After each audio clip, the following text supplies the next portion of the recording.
अच्छा, तो भाई आज की वीडियो में हम नोवा स्कोशिया की कॉस्ट ऑफ लिविंग के बारे में डिस्कशन करने जा रहे हैं। अक्सर लोगों का ये सवाल होता है कि अहमद भाई कनाडा में सैलरीज कितनी होती हैं। तो पहले तो मैं आपको बताऊंगा कि यार यहाँ कनाडा में आने वाला एक बंदा कितना पैसा कमा लेता है। फिर उसके बाद ये बताऊंगा कि गवर्नमेंट से कितने बेनिफिट्स मिलते हैं। फिर ये बताऊंगा कि पूरे महीने की कॉस्ट ऑफ लिविंग कितनी है, कितने हमारे महीने के खर्चे हो जाते हैं। तो भाई अगर कोई कनाडा से ये वीडियो देख रहा है तो वो अपने खर्चे जो है कॉमेंट सेक्शन में जरूर बताए कि मैं नोवा स्कोशिया में तो नहीं रहता, लेकिन मैं इस प्रोविंस में रहता हूँ और मेरे इतने खर्चे हैं और जो है इतनी सेविंग होती है। और इसी वीडियो के एंड में हम ये देखेंगे कि एक नोवा स्कोशिया में रहने वाला एक एवरेज इंसान इतना कमाने और इतना खर्च करने के बाद उसके पास कितने पैसे बच जाते हैं। मेरा नाम है अहमद ज़िया और मैं क्वालिफाइड अकाउंटेंट हूँ, कनाडा में रहता हूँ। इमिग्रेशन और बिजनेस से रिलेटेड वीडियोस में बनाता हूँ। तो अगर आप मेरे चैनल पर नए आए हैं तो चैनल को जो है जरूर सब्सक्राइब कर लीजिएगा। सबसे पहले हम बात कर लेते हैं नोवा स्कोशिया की एवरेज सैलरीज की। नोवा स्कोशिया में एवरेज सैलरी है अराउंड 50 to 55,000 कैनेडियन डॉलर्स। ये मैं पूरे साल की बात कर रहा हूँ। मतलब एक बंदा अगर नोवा स्कोशिया में जॉब करने आता है तो उसे एक साल के 50,000 कैनेडियन डॉलर्स मिलेंगे, जो कि पाकिस्तानी रुपीस में बनते हैं 1 करोड़ रुपया। नोवा स्कोशिया में डिफरेंट टैक्स स्लैब्स हैं। अराउंड 24 to 54% टैक्स रेट है यहाँ नोवा स्कोशिया में। ये 50,000 डॉलर्स जो कि एक एवरेज सैलरी है, इस पर आपका टैक्स लगेगा अराउंड 30%। तो समझ लें कि जो आफ्टर टैक्स सैलरी आपको मिलेगी वो होगी 3,000 कैनेडियन डॉलर्स। पाकिस्तानी रुपीस में अगर देखा जाए तो अराउंड 6 लाख रुपए आपको पर मंथ मिलेंगे। अब इस 3,000 कैनेडियन डॉलर्स में आपने जो है सारे खर्चे करने हैं, घर चलाना है आपने। तो घर चलाने की बात की तो सबसे पहले हमारा सबसे बड़ा खर्चा आ जाता है रेंट का। अपार्टमेंट के रेंट्स यहाँ पर काफी ज्यादा बढ़ चुके हैं। तो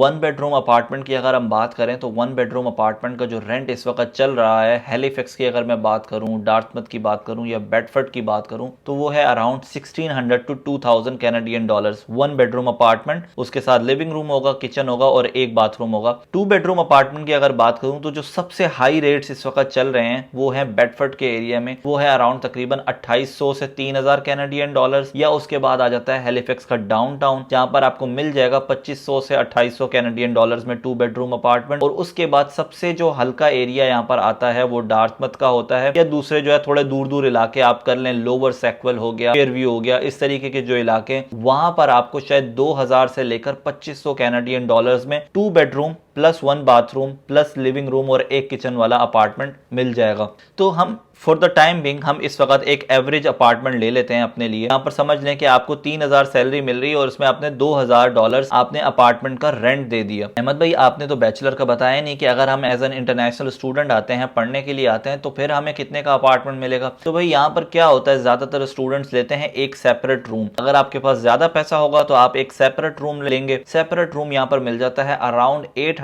to 1,400 कैनेडियन डॉलर्स। लेकिन यहाँ पर बहुत सारे ऐसे स्टूडेंट्स भी आते हैं जो इतने वेल ऑफ फैमिली से बिलोंग नहीं करते, तो वो ऐसा करते हैं कि एक ही रूम में 2 या 3 स्टूडेंट्स भी रह रहे होते हैं। तो उसका समझ लें कि 300 to 400 कैनेडियन डॉलर्स आप पे करते हैं, जो कि लैंडलॉर्ड भी अलाउ नहीं करता और लीगली भी जो है यहाँ पर अलाउड नहीं है कनाडा में। अपार्टमेंट के रेंट के बाद जो दूसरा सबसे बड़ा खर्चा आपके ऊपर आता है वो होता है यहाँ पर ग्रोसरी का। ग्रोसरी यहाँ पर मंथ अगर मैं एक फैमिली की बात करूं, मियाँ बीवी हो और एक बच्चा हो, तो उसकी ग्रोसरी के जो एक्सपेंसेस होंगे वो होंगे अराउंड 700 कैनेडियन डॉलर्स। सिर्फ लैम्ब की अगर मैं बात करूं, अगर आप 4 kg मटन खरीदते हैं एक महीने में तो वो आपको मिलेगा अराउंड 100 कैनेडियन डॉलर्स में। फिर उसके बाद अगर हम चिकन की बात करें, एक महीने के लिए जो चिकन आएगा वो तकरीबन 60 डॉलर्स का होगा। फिर अगर हम दूध की बात करें, आपने भी दूध पीना होता है, चाय बनानी होती है, बच्चे ने दूध पीना होता है, तो वो अराउंड होगा 80 to 100 कैनेडियन डॉलर्स। लेकिन टोटल अगर मैं ग्रोसरी सम अप करूं तो तकरीबन 700 कैनेडियन डॉलर्स हो जाएंगे। अब आप दिल में सोच रहे होंगे कि यार अहमद भाई अगर हम फैमिली के साथ आते हैं, 3,000 अगर हमारी सैलरी है, 2,000 हमारे रेंट में गए और 700 अगर हमारे ग्रोसरी में गए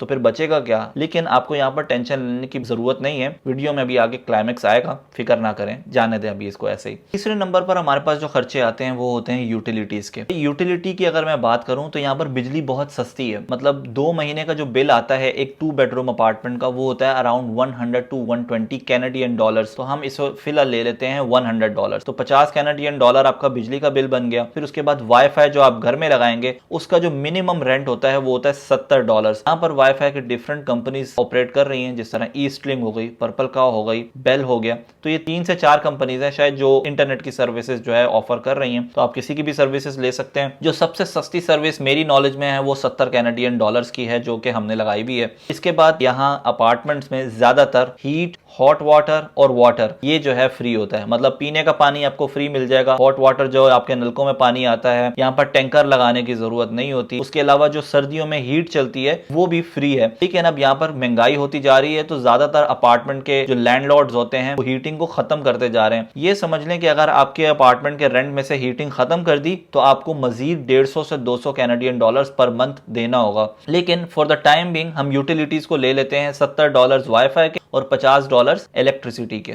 चौथे नंबर पर खर्चा हमारे पास आ जाता है मोबाइल के बिल्स। अब मोबाइल में भी तो वाईफाई डलवाना है, कॉलिंग चाहिए आपको, तो यहाँ पर 3 कंपनीज उसके लिए ऑपरेट करती हैं। वैसे तो बहुत सारी कंपनीज हैं, जो मेजर कंपनीज जिनके नाम मुझे पता है वो है एक रॉजर्स, दूसरी है फाइडो और तीसरी है बेल। इसके अलावा एक वर्जिन मोबाइल भी है और उसके अलावा बहुत सारी और भी कंपनीज हैं, लेकिन मेजरली यही नाम सुने हैं। इनका जो है अगर मैं पैकेज की बात बताऊं तो जो सबसे सस्ता पैकेज आपको मिलेगा वो होगा $45 कैनेडियन का। तो अगर आप मियाँ बीवी आते हैं तो समझ लें कि $90 जो है ना आपने यहाँ पर मिनिमम पे करने ही करने हैं। ज्यादा अच्छे पैकेजेस की तरफ जाएंगे तो वो 60 to 70 Canadian dollars per month पर होगा। उसके बाद आपके पास आ जाता है आईफोन का खर्चा। जब भी आप कनाडा लैंड करते हैं तो जाहिर सी बात है सबसे पहले आपके दिल में ख्वाहिश उमंग लेती है कि यार यहाँ पर आए हैं तो आप इंस्टॉलमेंट्स पर मोबाइल भी तो निकलवाएं। अब फॉर एग्जाम्पल अगर आप मियाँ बीवी हैं, आईफोन 15 256 GB अगर आप निकलवाते हैं तो ये आपको मिलेगा $40 कैनेडियन पर मंथ इंस्टॉलमेंट पर, जो कि 2 साल तक चलेगी। आप समझ लें कि इसके भी जो है ना $80 हमने अपने खर्चों में ऐड कर लिए। ये अभी तक हमने जितने भी खर्चों की बात की, अगर टोटल अमाउंट मिलाई जाए तो तकरीबन अमाउंट बन जाएगी $2990 कैनेडियन।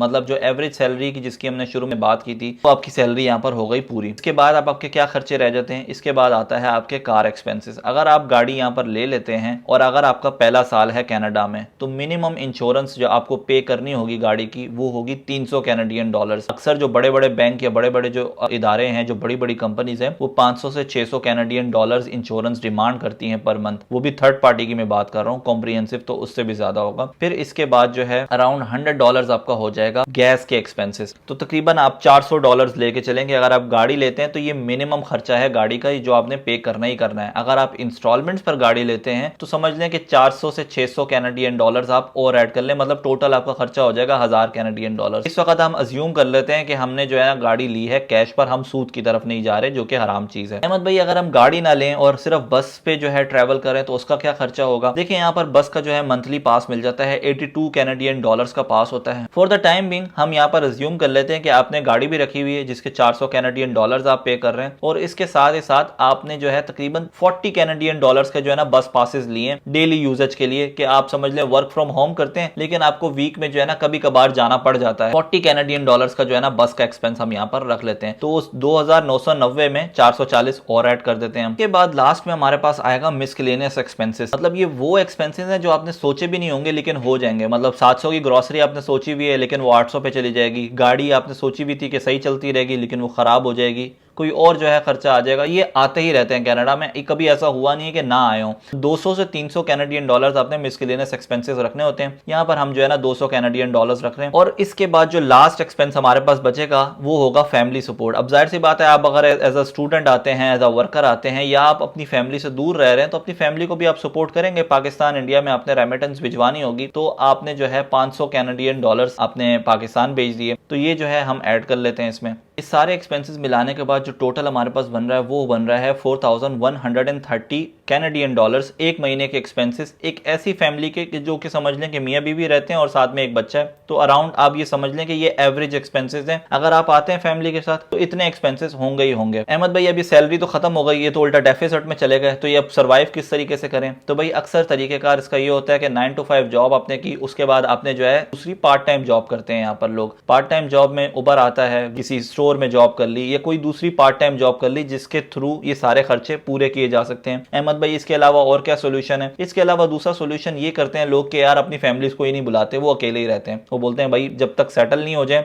पहले 1-2 साल लगाकर हम सेटल होंगे, उसके बाद हम जो है फैमिलीज को बुलाएंगे। तीसरा सोल्यूशन आपके पास ये होता है कि कॉस्ट कटिंग में आप आ जाते हैं। पहला ये कि 2 बेडरूम अपार्टमेंट ना लें, 1 बेडरूम अपार्टमेंट में आप जो है सेटलमेंट करें अपनी किसी तरीके से। कुछ लोग ऐसे भी होते हैं कि जो है एक ही अपार्टमेंट में 2 फैमिलीज शेयरिंग अपार्टमेंट में रह रहे होते हैं, उससे भी उनके खर्चे कम हो जाते हैं। और तीसरा जो कि ये समझ लें कि यार आपने जो है गाड़ी नहीं ली, आपने गाड़ी को रहने दिया क्योंकि आपको लगता है कि यार इससे $400 का मेरा खर्चा कम हो जाएगा, गाड़ी आपने रहने दी, बस पे आपने गुजारा कर लिया, और फिर जो है आप ग्रोसरी में थोड़ा हल्का हाथ रख लें, मटन ना खाएं, चिकन ना खाएं, दालों से फिर गुजारा करें। लेकिन इतना घबराने की जरूरत नहीं है। उसकी वजह यह है कि ये सब करने की जरूरत नहीं है। इसके अलावा ये भी होता है कि कैनेडियन गवर्नमेंट आपको सपोर्ट करती है। अब कैनेडियन गवर्नमेंट आपको कौन कौन से अलाउंसेस ऑफर करती है? सबसे पहला अलाउंस ऑफर करती है कैनेडियन गवर्नमेंट जो कि हमें मिलता है टैक्स रिफंड की मद में। मतलब यहाँ पर अक्सर ये होता है कैनेडियन गवर्नमेंट ये असेस करती है कि इस पूरी फैमिली की इनकम जो है वो बहुत कम है, उसके इस बंदे के ऊपर 2 डिपेंडेंट्स हैं, तो इसको जो है ना टैक्स रिफंड कर देना चाहिए, इसने टैक्स ज्यादा पे कर दिया है। तो इतनी सैलरी पर अराउंड आपको 2000 to 2800 Canadian dollars tax refund मिल जाता है साल के एंड पे। फिर अगर आपका एक बच्चा हो और इतनी ही फैमिली इनकम हो तो आपको जो पर मंथ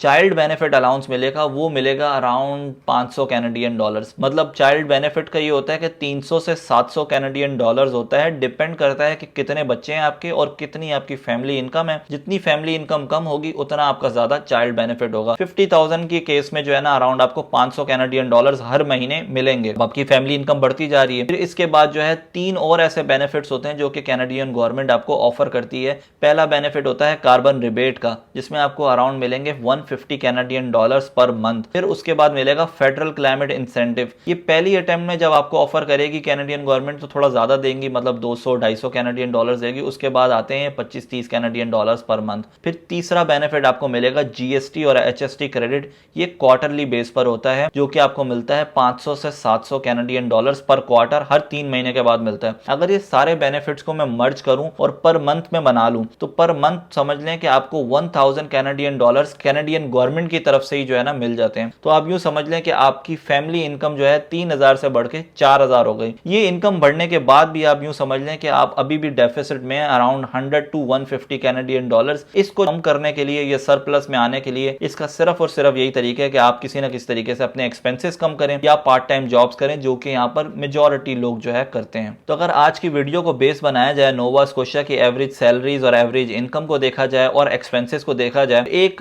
फैमिली की इनकम नोवा स्कोशिया में होती है अराउंड 4000 कैनेडियन डॉलर्स और उसके एक्सपेंसेस होते हैं 4130 कैनेडियन डॉलर्स और अराउंड डेफिसिट होता है 130 कैनेडियन डॉलर्स का। तो भाई अगर आप कनाडा के किसी दूसरे प्रोविंस में रहते हैं या इवन नोवा स्कोशिया में भी रहते हैं तो अपने थॉट्स जरूर शेयर कीजिएगा कमेंट सेक्शन में। आपका क्या ख्याल है इस वीडियो के बारे में, इन एक्सपेंसेस के बारे में? इतने ही एक्सपेंसेस होते हैं, कम होते हैं या ज्यादा होते हैं? वीडियो अगर पसंद आई हो, इन्फॉर्मेटिव लगी हो तो लाइक कीजिएगा और अपने दोस्तों और रिश्तेदारों के साथ लाजमी शेयर कीजिएगा। मुझे अपनी अच्छी सी दुआओं में याद रखिएगा। मिलते हैं नेक्स्ट वीडियो में। अस्सलामु अलैकुम व रहमतुल्लाहि व बरकातुहू।